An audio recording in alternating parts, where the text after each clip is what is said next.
Кабырдагы сурак. Эсеп кысап кабырда суроо болот кадимкидей. Кабырдагы суроого дагы иман келтиришиңиз керек. Ва азаби кабырда туура эмес суроого ылайыктуу Кудай сактасын. Азабы туура суроого келип чыккан сүйүнчү ва наимихи жыргалчылыгы мына ошого иман келтириш керек. Бул эми кайсыл даражага турат? Туугандар, акыйдада 4 деп айтылат, менен жеңилирээк болуш үчкө бөлөнөт. Акыйда, ишеним илиминде маселелер 3 түрлүү каралат. Мисалы, Кудай мандан сактасынчы бардыгыбызды. Кылмыш жаза кодексинде деле кылмышкерлер 3кө бөлүнөт. Эң оор кылмышты аткаргандар, жасагандар, туурабы? Андан кийинки жеңилирээк кылмыш аткаргандар бар. Мисалы да Кудай сактасын. Кудай сактасын. Кичинекей бир нанды уурдагандар бар, малды уурдагандар бар, адамды уурдагандар бар да Кудай сактасын. Андай болбой эле койсунчу. Кудум ошол сыяктуу акыйда илиминде дагы, ишеним илиминде маселелердин даражасы бар. Эң жогорку коркунучтуу даража, эгер ошого татыктуу иман келтирбесе, динден чыгып калат. Тозок менен бейишке иман келтирбесе, динден чыгып калат. Алланын бирдиги, тагдырга иман келтирип пайгамбар эң бул диндеги билиши зарыл болгон маселелерде бардык алымдар пайгамбарыбыз саллаллаху алейхи өткөндөн баштап, бул диндеги эң зарыл биле турган, алымы да, алым эмеси да, мусулманмын деген адам билиш керек болгон зарыл маселе дейт, туурабы? Экинчи орунда жок, имандан чыгып кетпейт, бирок күнөөкөр болуп калат. Кабыр азабына иман келтириш ушул экинчи даражага түшөт. Кимде ким кабыр азабы жок десе, имандан чыгып кетпейт, бирок чоң күнөөкөр болот. Пайгамбарыбыз саллаллаху алейхи айтканына каршы чыккан болот. Анын да акыбети жаман болот, толбо кылбас. Үчүнчүсү эми жеңилирээк маселе. Түшүндүңүздөрбү? Кабыр маселе ушул экинчиге түшөт. Нени билишиңиз керек дейт? Амма суал кабри ар биринин далили менен эскерет. Шейх азыр кабырдагы сурак эсеп кысап, фали каулихи саллаллаху алейхи вассалам пайгамбар могул аятты окуп түшүндүрүп берген. Анткени аят качан түшкөн, эмне максатта түшкөн, пайгамбар саллаллаху алейхи өзү тафсирлеп түшүндүрүп берип атат да, комментарий берип. Ибрахим сүрөсүнүн 27 аяты: "Юсаббитуллаху аллазина аману бил каули сабит". Бил каули сабит бул шахада болот. Күбөлүк келмеси. Аллах Таала имандууларды бекем сөз менен кубаттап коет, бекемдеп коет дейт. Кабыр учурунда да. Өлүм учурунда, кабыр учурунда. Пайгамбар саллаллаху алейхи ушул аятты окуп туруп эмне деген? Назалат фи азабил кабр, кабыр азабы кабырдагы суракка түшкөн аят бул дейт. Файқаллаху, ага келип суроо берилет. Мункар накир эки периште келип, "Мар роббука", сенин жаратуучуң ким дейт? Фаяқул, ошондо берки адам айтат кабырдагы: "Робби Аллах", менин жаратканым, жаратуучум Алла Таала, ва набии, пайгамбарым болсо Мухаммадин саллаллаху алейхи вассалам деп айтат. Имам Муслимде келген бир риваят, көп бул риваят. Аятта келип атат, хадисте келип атат. Эми бирок көңүл буруңуз. Аят сиз араңыздарда суроо бериш керек болчу да, Куран аятында келип атса, кабырдагы суроо. Сиз неге жана жогоруда айттыңыз? Куранда ачык эскерилген болсо, кабыр азабына иман келтирбеген адам эмне болуш керек эле? Динден чыгыш керек эле. Жок, кабырда ачык айтып аткан жок бул жерде азыр. Түз ачык талатылган жок. Ичине кантып айтып атат. Хадисте ачык айтып атат. Хадистин даражасы жанагындай. Ва каулихи саллаллаху алейхи вассалам фатуаду рухуху фи жасадихи. Имам Ахмад муснадында алып келип атат, сахих хадис менен даражасы. Фатуаду руху фи жасадихи, жана адамдын жаны үзүлүп денеси кабырга коюлунганда, эки периште келип эсеп суракты баштаганда, кабыр сурагын баштаганда, кадимкидей руху жаны денесине кайтат деп атат. Денесине келип кирет, анан кадимкидей отуруп суроо жооп берет. Ва фи риваятин, Имам Байхақи, атайын Имам Байхақи рахимахуллах китеби бар, алыңыздар. Имам Байхақи эмне деген? Исбат адабыл кабр, кабыр азабын бекемдөө туурасында жазган. Анткени Имам Байхақи рахимахуллахтардын убагында да кабыр азабын чаңгандар чыкканда, бизде да ошондой кабыр азабы жок дегендер бар. Уктап жатсаң антип азап болот депчи. Сумма туаду руху фиги, кийин жаны кадимкидей денесине кайтарылат деп атат, кадимкидей. Ва ли каулихи саллаллаху алейхи вассалам, пайгамбар саллаллаху алейхи вассалам эмне деген? Иннал абда ида вудиа фи кабрихи, адам кабырына коюлунганда, ва тавалла анху асхабуху, анын достору кадимкидей кетенчиктеп кеткенде, көмүп коюп. Ва иннаху ла ясмау Кур'ани алим, кадимкидей кулагы менен жанагылардын басып кеткен издерин угат дейт. Добуштарын угатканда басып кеткен үндөрүнү. Укканда атаху малакани, эки периште келет, мункар накир сурак периштелер. Фаюқидан, аны кадимкидей отургузат келип дейт.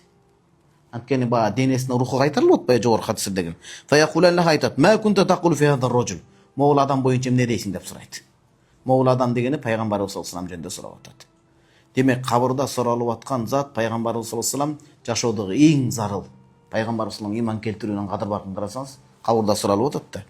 Ли Мухаммадин саллаллаху алейхи вассалам дейт. Шонда фааммал муъмин фаякул, муъмин адам Алланын топугу жардам менен эмне дейт? Фаякул ашхаду аннаху абдуллахи ва расулуху, ова бул пайгамбар Аллах тааланын пендеси жана Алланын элчиси болгон дейт.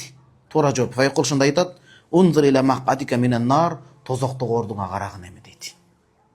Кад абдалака Аллаху бихи мақадан фил жанна, Аллах таалам тозоктогу бара турган ордун эми бейиштин ордуна алмаштырып берди. Туура жооп бергениң үчүн. Туура эмес жооп бергениңде анда ошол тозоктогу ордуңа кетмексиң дейт.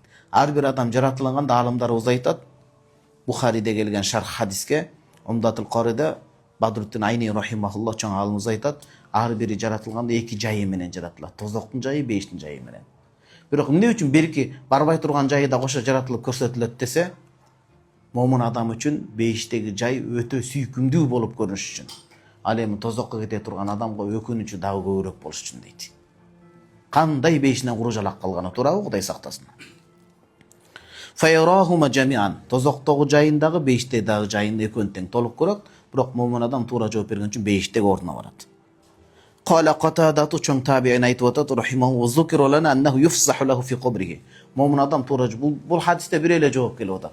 А болбосо жаратканың ким дейт, китебиң эмне дейт, анан пайгамбарыбыз саллаллаху алейхи вассалам жөнүндө суралат. Бир эле хадистин өкүм алынбайт, о бир канча хадис топтолуп келип өкүм чыгарат. Бул жерде бул хадисти окуп алып, кабырда бир эле сурак бар экен деп калбаңыз да. Бул хадистин оңой оюнчук эмес ал. Фик элегине салынат, усул фик деген эрежелер бар. Шейх Катада айтып атат, бизге ошол жеткен кабарларга ылайык, момун адам көзү жеткен жерине чейин кабыры кең болот дейт. О кичине жери казылганын Алланын кудурети дагы жагы. Адам акылына, акыл эмес, кыска сезимине салып, чала сезимине салып, бу кантип кеңейет дебеш керек. Алланын кудурети менен каралат. Сумма раджаа иля хадиси Анасин. Кийин Анас радhiyallahu хадисин айтат, кала, жана хадиске келип атат. Ортодон сөз кошумчалап атат да. Муну хадис мудраж дейт. Мусталах хадисте мудраж дейт. Түшүндүрүп кетет ортодо кошумчалап. Ва аммал мунафиq, момун адам туура жооп бериптир. 200 адамчы. Ичинде чындап эле мусулман эмес, капыр болгон, сыртына мусулмандарды алдаган. Жана вал кафир, капыр адам эмне дейт? Фаюкаллы айтат, мо пайгамбар жөнүндө эмне дейсиң дегенде айтат, ма кунта тaqulu fi hada ar-rajul. Мо пайгамбар туурасында эмне деп айтат элең? Жалган дүйнөдө дегенде фаякул айтат, ла адри, билбеймин дейт. Билбейм аны. Жашоодо бүт баарына убакыт чыгарган, бирок эң негизги жаратылыштагы максат динге, ибадатка, ибадаттын бактылуу болуп жеткизген пайгамбарга убакыт тапкан эмес да. Бул адам эң чоң банкрот адам болот. Шуну билип коюш керек. Жашоодо кандай орун таппасын.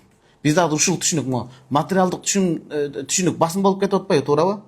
Мындайча айтканда, жашоодо тең болуш керек, бирок жашоодо бир унаасы болсо, үйү болсо, кирешеси, маянасы болсо, болду, эң бактылуу ушу менен чектеп коюп атат да. Жашоонун эң байы, эң чоңу, бардык жогу болуп туруп, бирок пайгамбарыбыз саллаллаху алейхи вассалам тааныгы убактысы калбаса, ал эң банкрот адам бул дүйнөдө эле. Айтат, мен билбейт элем дейт.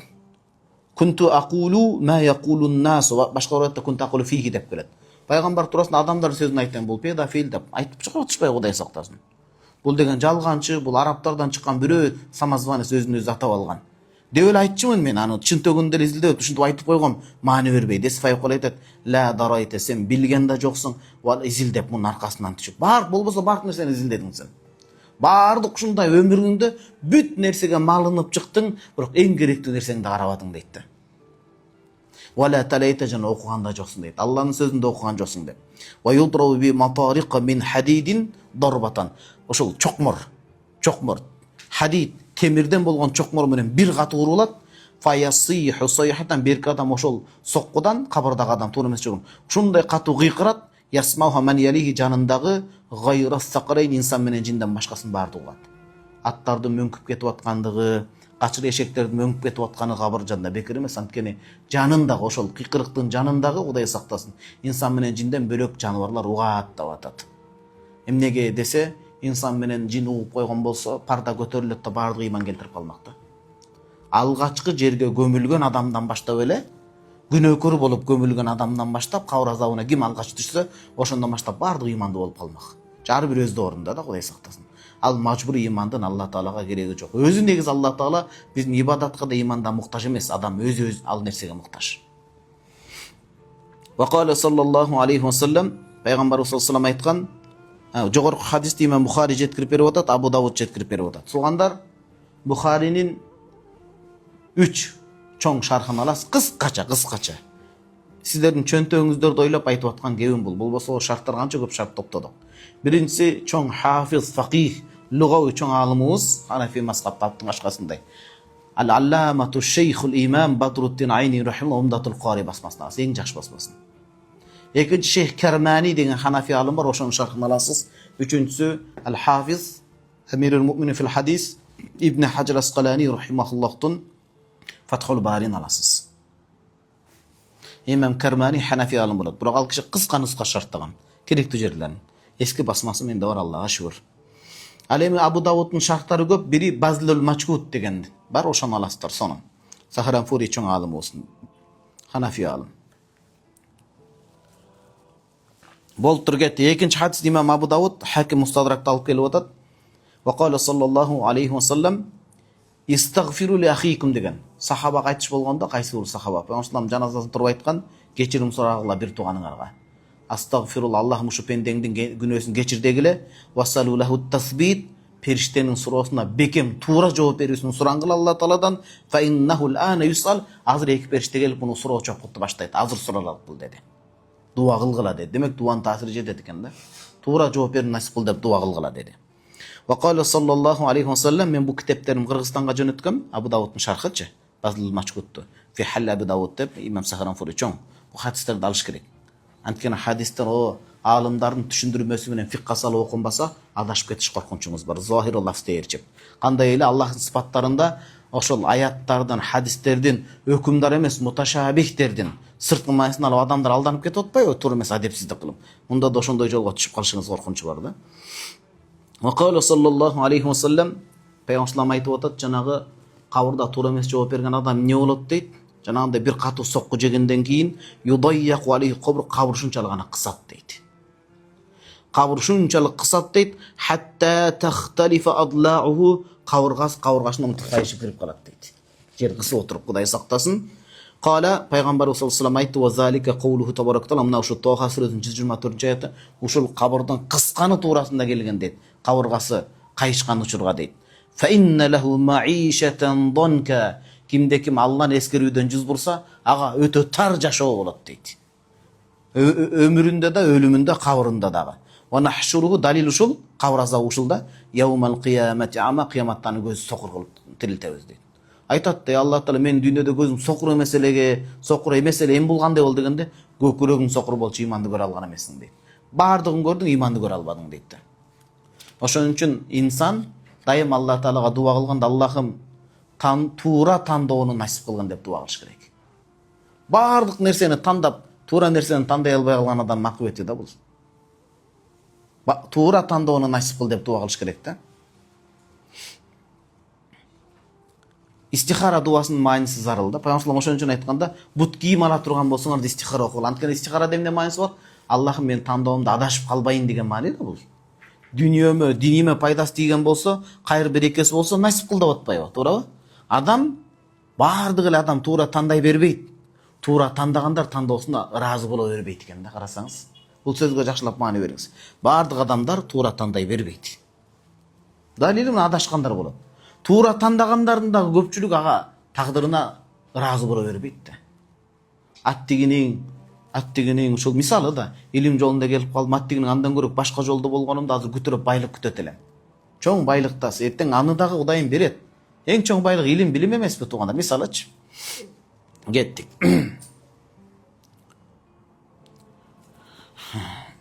Ва амма азабул кабр дейт, ва наиму. Ал эми кабр азабы жана кабырдын рахаты, жыргалчылыгы эмне?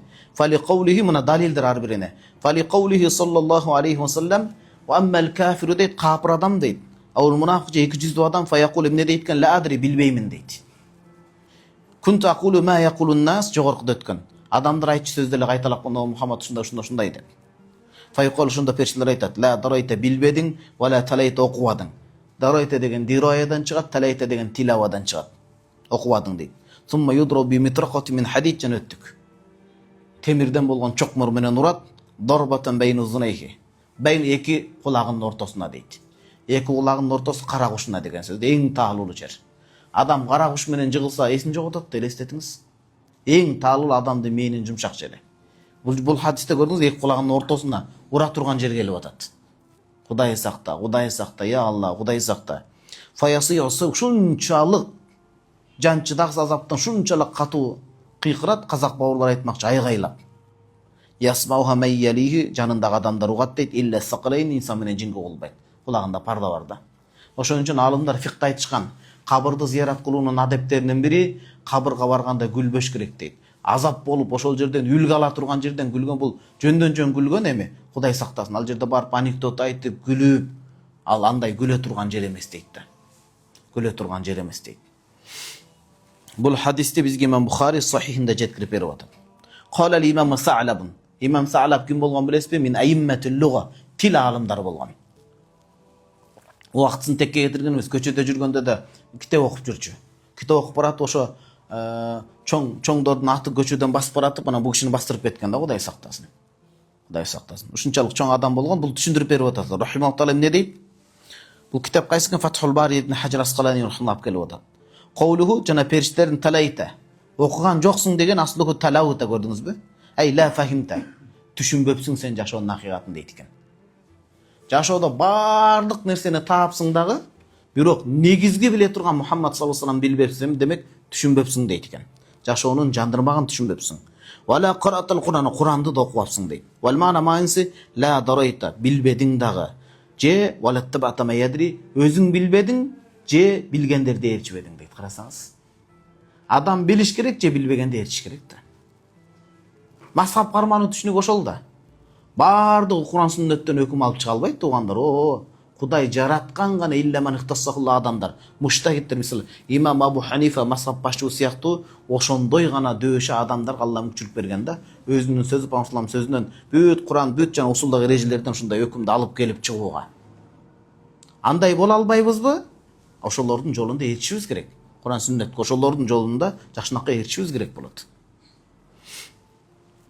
Ва иннама қалаху билия, эмнеге? Талаута болуш керек экен сарф боюнча. Талаятлу болуп атпайбы анткени. Эмнеге талайта бол вов яг алмашып кетти десе, ли муахати дарайта, дарайтанын жанындагы кошунасын капа кылбай деп атат. Дарайта дираядан чыгат да, дара ядри. Вов ошон үчүн я. Вакила гайру залк, мындан да бөлөк маанилер бар дейт. Туурасы ушул экен, демек. Пештелер эмне деп айтат экен? Сен өзүң окубадың дагы, билбедиң дагы, окуган билгендерден ээрчибедиң дейт экен. Анткени туугандар карасаңыздар, өмүрүндө мусулман эмес адамга өздөрү окубаса да окуган адамдарга жолугат экен. Ата дүйнөнүн кайсы жүзүнө барбаңыз мусулмандар бар да. Же жокпу?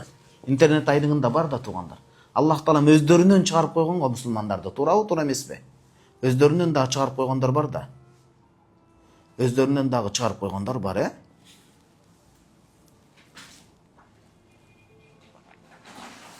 Бисмилlah.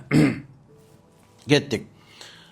وعن ابن عباس رضي الله تعالى عنه, ата баласынан Аллахым разы болсын, Азирет ибн Аббас не деген? Абдулла ибн Аббас. Кала, хадис жеткирип атат. Бул хадис туугандар көңүл буруңуз, Бухари, Муслимде келип атат. Не деген хадис? Марра Расулуллахи саллаллаху алейхи ва саллям кабрайн. Пайгамбарыбыз саллаллаху алейхи ва саллям бир күнү улоосуна минип, эки кабырдын жанынан өтүп бараткан. Факала, анан айтты, бул жерде кыскача айтыптыр, качыры ошо минген улоосу мөңкүп кеткен да, чоочуп. Кабыр азабынан угат дебедиби? Чоочуп кеткен ордан түшө жаздап калганда, кулап кеткен, бирок мындай обдулуп калган. Ошондо айтты: "Амма иннахума ла ю'аззабан." Бул улоомдун мөңкүп же чоочуп кеткени бул кабырдагы азаптан улам деди, кыйкырыктан. Бул экөө кабырында азыр азапталып жатат деди. "Ва ма ю'аззабан би кабирин." Бул экөө өтө чоң күнөө себептен азапталып жаткан жок деди. "Амма ахадухум", экөөнүн бирөө, өтө чоң дегени бул жерде Умдатул Кариде эмне деп келет? Адамдардын көпчүлүгү муну кичинекей күнөө деп ойлойт, бирок Кудайдын астында бул кабыр азабына жетелей турган чоң күнөө деген сөз. Кээ бир адамдар күнөөнү жеңилдетип алган го, туурабы? Арабтардын көп өлкөсүндө, мисалы Египетте калан чегүүнү жеңил сезип алышкан го өзүнөрүндө. Кээ бир өлкөлөр барсаң, тамеки чегүүнү мындай тамеки чегүүндө эле өзүнүн эмеси бар, бирок жеңил сезип алышкан да, үрп адатына сиңирипчи. Көздөрү көнүп калганданбы, башкадан мисалы. Amma ahaduhum ekönün birösü deyt. Ne sebepten bu kabırda azaptalıp jatatsa fakan yamshi bin namima. Çağımçıl ele. Çağımçıl. Qoğalan kılıp, bir-birini uruşturup, tukurup. Adır dele Kuday saktasın, elin arasında çağımçılдар köp de Kuday saktasın. Elden tınç, jakşınakay jaşap жатканын көрө албаган insanlar бар. Сөзсүз куйтуланып туруш керек. Андайлар жер бетинде басып жүрүүгө татыксыз эртерээк тобо кылыш керек. Болбосо кабырда азап болот да. Чагымчылдыктан Кудай сактасын. Элди бири-бирине уруштуруп, тынчтыгын бузган адам жакшы эмес да. Элдин, жердин, диндин кадырына жетиш керек. Адам өзүнүн иши менен алек болсо ошондо чагымчыл болбойт. Өзүн унутуп калып, бирөө менен алек болсо чагымчыл да ошол жерден келет экен да.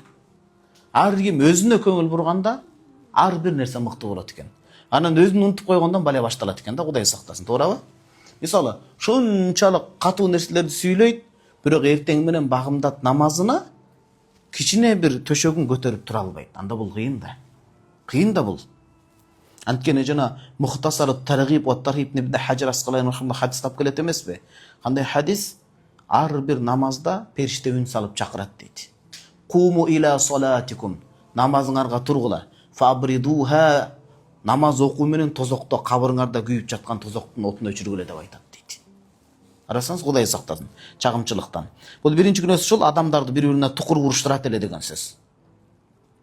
Ва аммал ахару, ошолордун көбүн чагымчыларды карап келсеңиз да мулам алдын ала дүйнө үчүн экен да. Мындайча айтканда эмнеге мунун күнөөсү оор болуп атат? Карасаңыз, алдындар хадиске түшүндүрбөй берген. Өзүнүн керт башынын ырахаты бир аз жыргалчылык үчүн анчадан канча көп адамдар өлүп кетсе да мейли деген адам дегендей дейт. Өтө пас төмөн ойлонгон адамдын ою экен да. Ошон үчүн дүйнө жүзүндө чагымчылык болбосун биринчиден.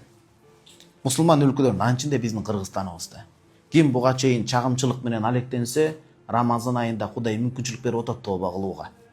Туугандар, бул сабакты туура ниеттерде кылат, белгилерге да угуп калышы мүмкүн да чагымчыл адамдар дагы. Кудайдан коркуш керек болот да, бул айда чагымчылык токтотуш керек болот. Жер бетине бактпаган жексир адам болуп калат экен да. Молдолордун арасында да чагымчылдар болот. О, мындай фатва бердигинден Кудайдан коркуш керек. Ар ким өзүнө керектүү суроосун сурап, калганын чабыштырбай жүрсө жакшы болот. Жакшы болот. Ошондой бир динди дагы мындай бир саясатташтырып ийин дегендер бар да, андайлар Кудайдан коркуш керек туугандар. Муну ачык эле коркпой айтыш керек, Кудайдан коркуш керек. Дин бул ойношо турган нерсе эмес. Кимде ким жашоосунда туура дин менен, туура багытта дин менен ойношо турган болсо, асыла турган болсо, негиз айтып атабыз.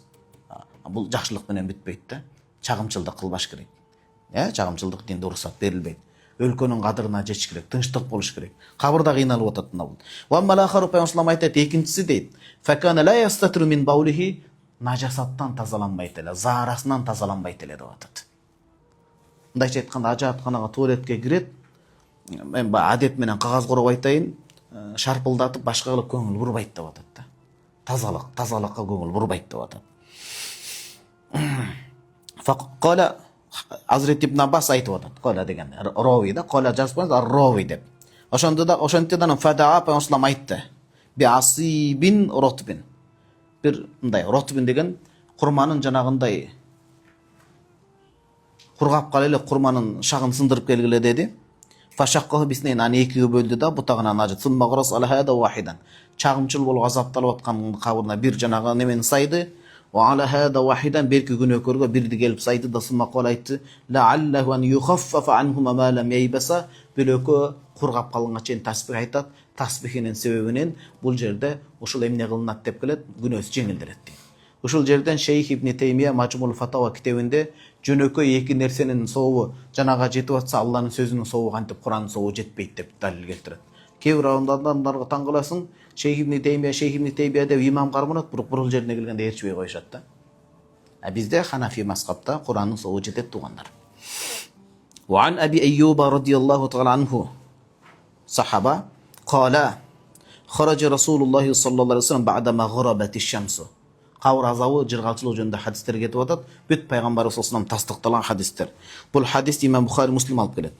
Пайгамбар саллаллаху алейхи ва саллям күн баткандан кийин бизге чыкты дейт. Фасамен саутан, карасаңыз үнү болду дейт. Демек ал үндү пайгамбар саллаллаху алейхи ва саллям уктубу же ошол жердеги сахабалар да уктубу? Сахабалар да укту. Башкача бир кыйкырык укту дейт. Укканда факала пайгамбар айтты: "Яхуду жөөт" дейт. Туаззабу фи кубуриха, жөөттөр ошо жерге gömülgen jööттөр kabırlarında azaptalıp жатат dedi deydi. Ve qala sallallahu aleyhi ve sellem lemma marra ala yahudiyetin yebki aleyha ahluha. Bir Yahudi jööt ayal ölgön eken, üy bülösü jokta ыйлап atkan eken de, o emes da jogotu. Oşo aytkan eken innahum la yabkuna aleyha. Bular ыйлап atat deydi, ыйлап atat. Ve innaha la tu'azzab fi qabriha, birok tigi jööt ayal kabırında azaptalып atat deydi. Бұл хадиске биздин алымдар жооп берет. Ыйлагандык үчүн, адам ыйлагандык үчүн кабырда азапталат деген сөз жок. Ар ким өзүнүн күнөөсүнө жооп берет. Бул дегени жаман кошок айтып, жанагындай кошок айттырып акча төлөп жоктотот го. Жаман эле адамды жакшы көрсөтүп, туура эмес нерсени айтып, тагдырга ташыргыткан. Ошол себептен деген сөз бул. Түшүнүктүү? Бул фикhtагы маселеде.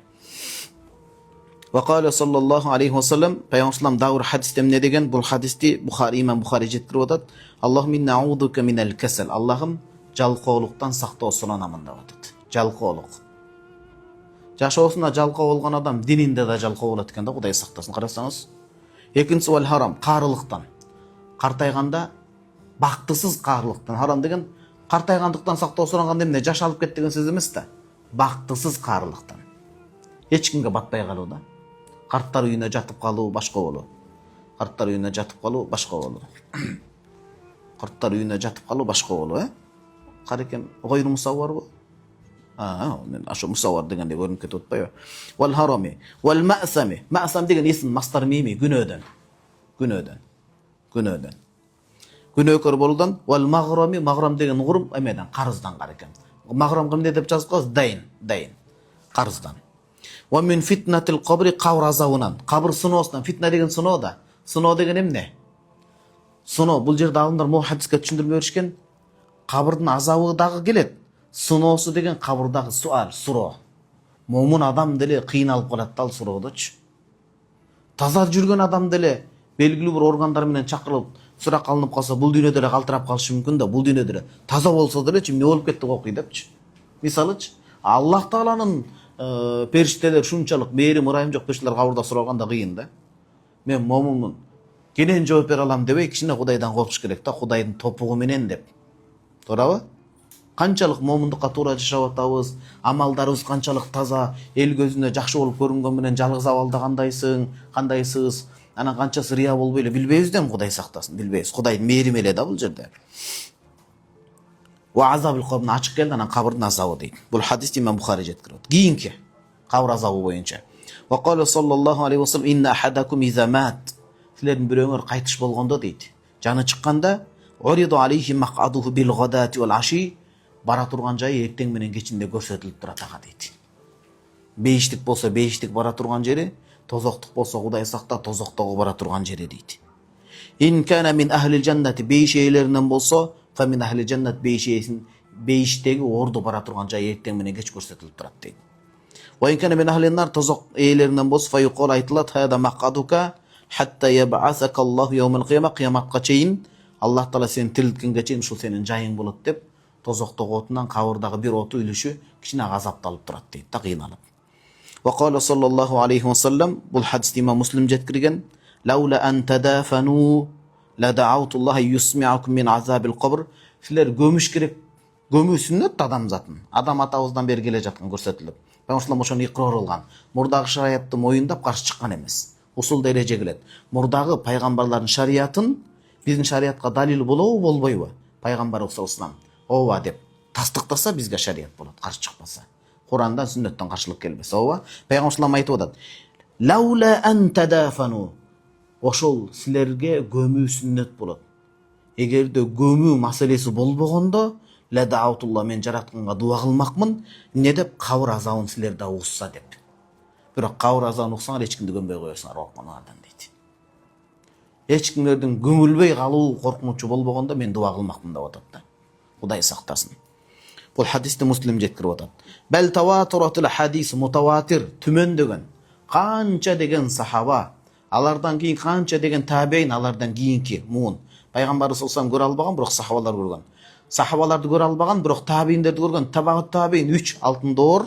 Ошондо бир канча хадистер келген, ол ахбар канча деген хабарлар келген, би субут азабул кабр, кабр азабы боюнча.